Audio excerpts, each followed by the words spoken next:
Jumpa lagi dengan Mbak Melati dari Jawa Timur. Rahayu semua. Sambil sambil makan lagi. Rasanya saya keri kalau saya enggak teriak-teriak buat kadrun dalam satu hari. Walaupun di grup itu saya udah recording itu saya banyak banget, sampai kadang menghabiskan berapa GB gitu ya, memakan tempat berapa GB untuk record saja. Jadi memang recording itu sangat memakan kuota banget gitu ya. Jadi sekiranya teman-teman nggak ada kuota banyak, itu memang nggak perlu dibaca ya, pasal itu makan kuota banyak banget. Macam saya cuma ngomong berapa menit saja gitu ya, itu memakan tempatnya, itu yang bikin saya sedih itu. Jadi sampai berapa GB gitu harus segera dihapus, harus sering-sering menghapus. Kita ngobrol tentang Nusantara lagi, tapi tentang apa ya? Yaitu biasanya tuh ada kadrun yang teriak-teriak, wahai umat Islam, kita bersaudara, semua harus bersatu umat Islamnya. Itu kadrun koclok namanya ya. Drun, Muslim bersaudara itu bukan punyanya yang ber-KTP Islam saja, Drun ya. Jadi jangan cuma kok provokasi masyarakat Indonesia yang Islam bersatu ya. Itu namanya kadrun akan memecah belah Indonesia ya, seperti itu. Jadi kita itu bersatu bukan hanya untuk satu golongan saja ya. Jadi semua harus bersatu, apapun agamanya, apapun sukunya, apapun bahasanya, semua bersatu dalam Indonesia, yaitu persatuan Indonesia ya. Paham, Drun? Saya kadang geram banget kalau ngelihat kadrun dengan bodohnya itu komen begini, orang Muslim kok bela orang Kristen, katanya gitu. Wih, saya pengen nyemprot mulut kadrun yang seperti itu, yang dengan bodohnya. Muslim kok jilbabnya seperti itu? Kadang dulu saya masih jilbaban gitu ya, rambut saya mulai saya kasih lihat rambut saya tuh kira-kira sekitar tahun 2018 kalau nggak salah ya. 2018 saya cuma kelihatan macam Ibu Siti Nuria itu ya, Mbak Yeni ya. Jadi sempat saya sama teman-teman NO itu saya dibilang, oh Mbak Yeni.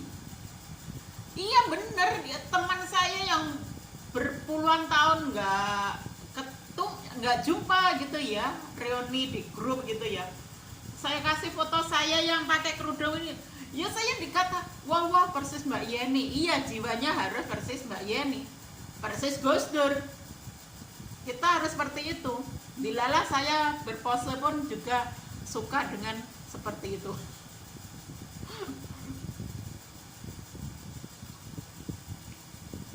Saya siap cabai untuk nyemprot kadrun, saya bilang.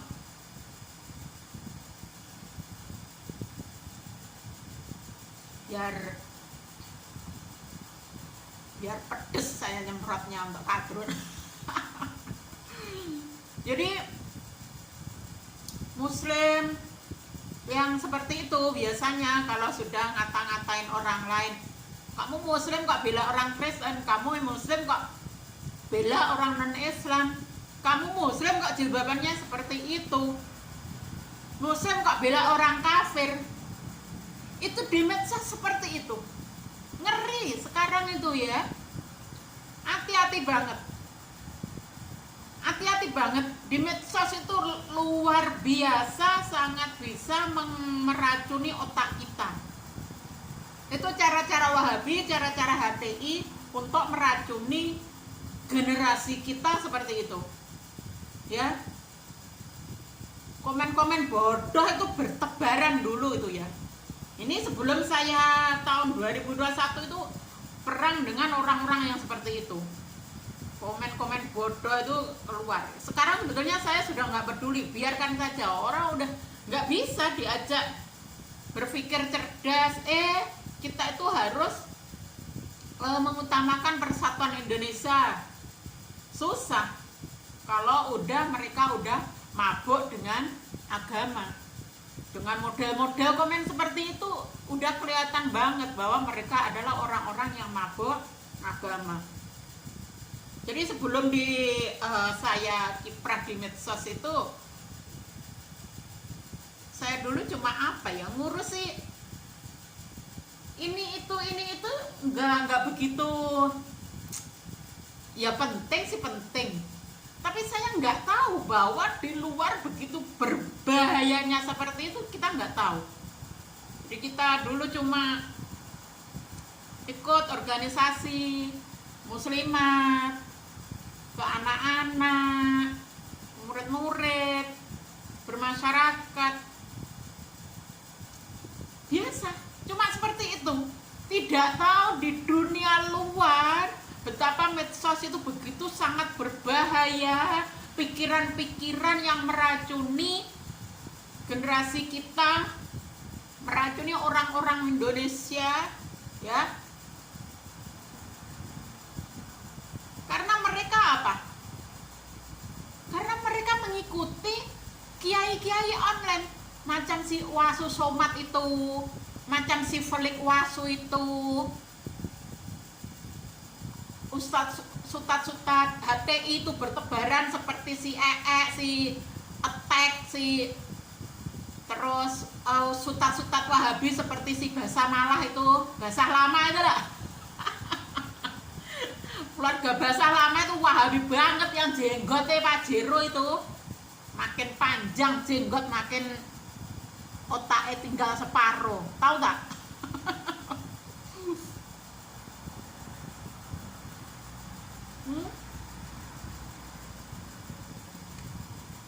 Jadi dulu itu sangat-sangat sudah keenakan, merasa sudah santai, udah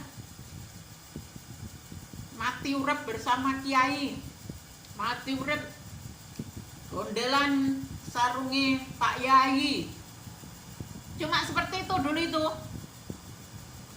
tanpa melihat ke dunia luar, ikuti medsos. Kita nggak tahu bahwa otak-otak muslim-muslim lainnya demikian radikal. Jadi memang sangat perlu kita mengcounter mereka itu.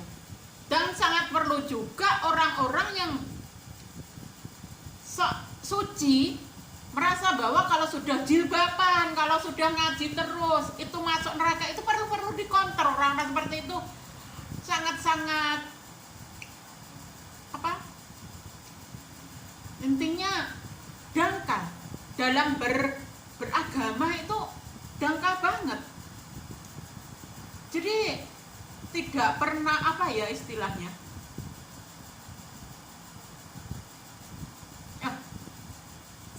saya blank pikiran saya. Kita lanjutkan aja. Jadi ya, ketika saya mengikuti medsos ya di Twitter lah, di Facebook lah, di IG lah, jadi sangat kaget ketika melihat keadaan muslim radikal seperti itu ternyata dalam mencuci otak orang-orang Indonesia. Dan itu banyak sekali yang terkena dengan propaganda mereka.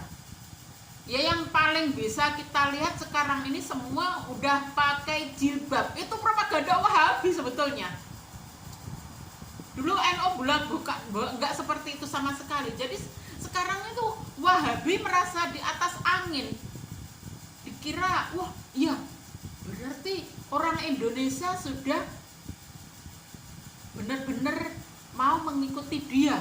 dikira seperti itu.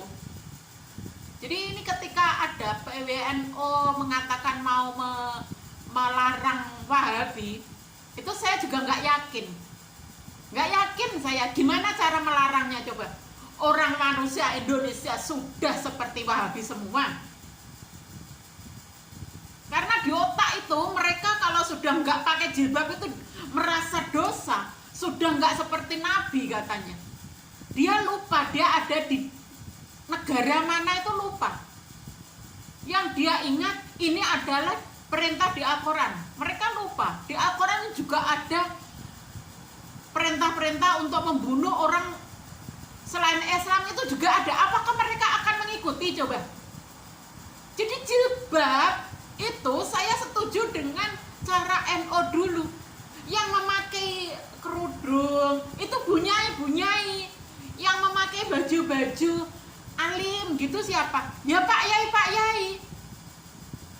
Yang umat awam seperti saya yang ilmunya enggak terlalu tinggi seperti Pak Yai, ya udah biasa seperti penganut agama lain, biasa. Jadi nggak kelihatan. Pun di agama lain seharusnya juga, bukan seharusnya, memang saya lihat juga seperti itu. Yang mempunyai ilmu lebih tinggi seperti di agama lain ada resi, berarti resi pakaiannya juga beda dengan para umatnya. Di Nasrani juga seperti itu, pendeta beda dengan pakaian umat gereja. Biarawati juga kita tahu sendiri pakaiannya ya macam itu ya, kita tahu sendiri beda. Nah Islam seharusnya seperti itu gitu loh. Bukan sok-sokan semua pakai ini. Kalau Islam pakai begini, ini namanya memecah belah.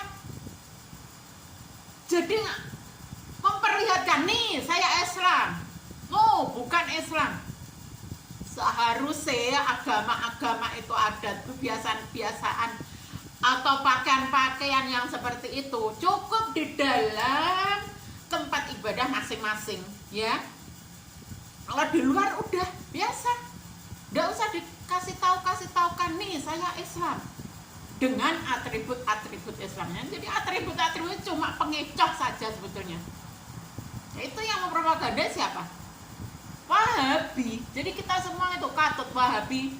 Nah sekarang PBNU kalau mau melarang Wahabi gimana caranya? Pesantren sudah sedemikian besar, mereka semua otaknya sudah terkena Wahabi. Coba, susah. Ya saya akan lihat saja. Saya memang lagi minggir sekarang. Saya enggak, rasanya sangat-sangat gimana ya. Oke, kita lanjut. Melebar lagi. Jadi kalau saya bandingkan dengan dulu, saya merasa PW banget berada di barisan NO, sudah PW ya, sudah gini aja. Bermasyarakat penting baik. Ternyata di luar ada para radikalis yang sedemikian dahsyat, mau merubah Pancasila, mau merubah warna Nusantara, dan kita ternyata juga katut semuanya. Coba, itu loh, itu yang berbahaya, yang kita nggak tahu. Kita lanjut. Jadi kalau ada komen-komen yang seperti yang saya ungkap di awal tadi ya, jelas orang itu masih dangkal dalam beragama. Agama saja dangkal, apalagi spiritualnya. Dia spiritual, dia beragama cuma melakukan syariat saja. Benar, orang melakukan syariat itu adalah cara dia berspiritual. Tapi kalau dia tetap enggak menemukan, enggak bisa manunggal dengan Tuhan, akhirnya ya seperti itu, dangkal dalam beragama, merasa bahwa yang lain selain di agama dia dikafir-kafirkan, padahal yang lain itu juga bertuhan sama dengan dia, cuma beda nama penyebutan Tuhannya saja. Tetap Tuhan satu yang disembah itu drone. Paham drone?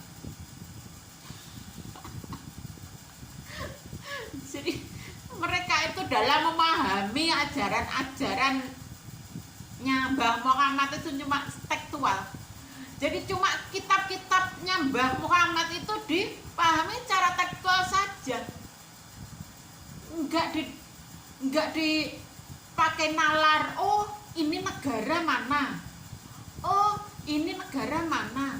Bajunya bagaimana? Leluhur dulu bagaimana? Oh, Mbah Muhammad itu menghormati banget leluhur Mbah Muhammad. Jadi saya seharusnya juga menghormati leluhur saya sendiri. Gimana? Itu nggak ada di otak orang-orang dangkal itu. Jadi kitab dirinya nggak ada sama sekali. Udah kitabnya Mbah Muhammad dipahami secara tekstual, kitab dirinya yang benar-benar suci itu nggak dipakai sama sekali. Itulah yang terjadi di negara kita. Mereka nggak tahu bahwa mereka, jadi gini ya, kita lanjutkan, bahwa orang-orang yang dangkal-dangkal itu akhirnya dijadikan kesempatan oleh orang-orang yang berkepentingan. Jadi oleh orang-orang yang berkepentingan itu cuma untuk dipakai untuk memperbesar pengikut. Jadi politik mereka akan kuat. Itu yang terjadi. Rusak kan? Nusantara rusak.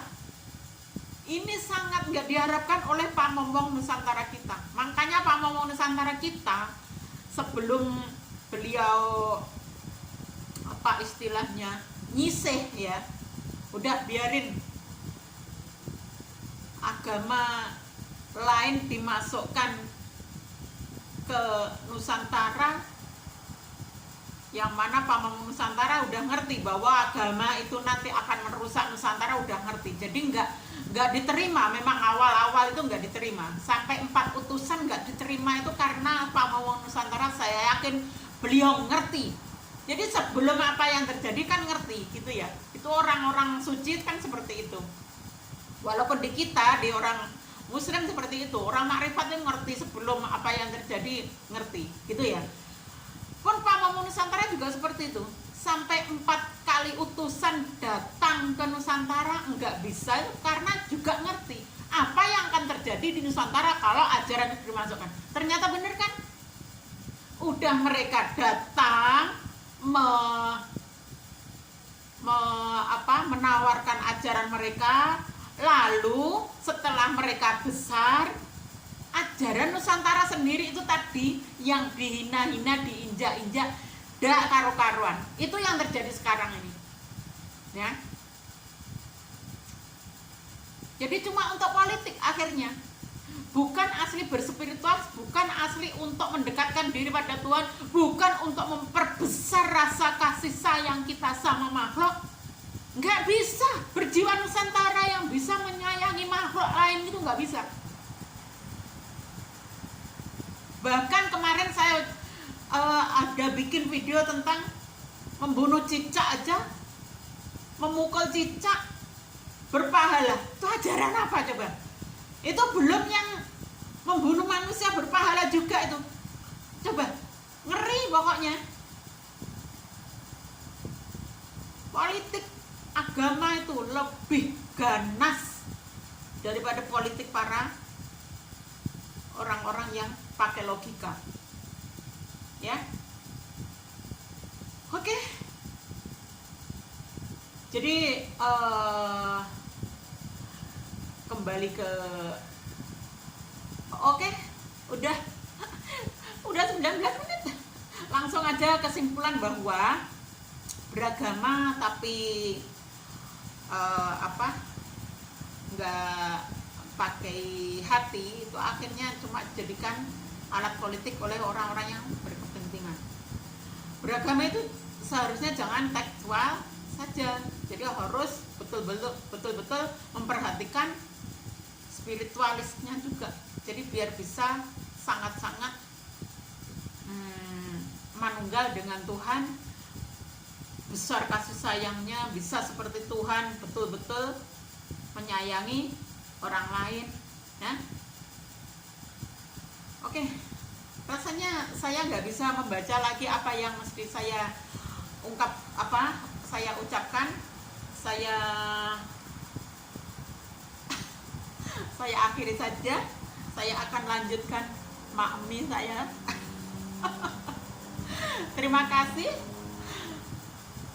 mudah-mudahan bermanfaat walaupun cuma sedikit. Terima kasih bareng Rumin, bareng rahayu bareng matur sembah nuwun.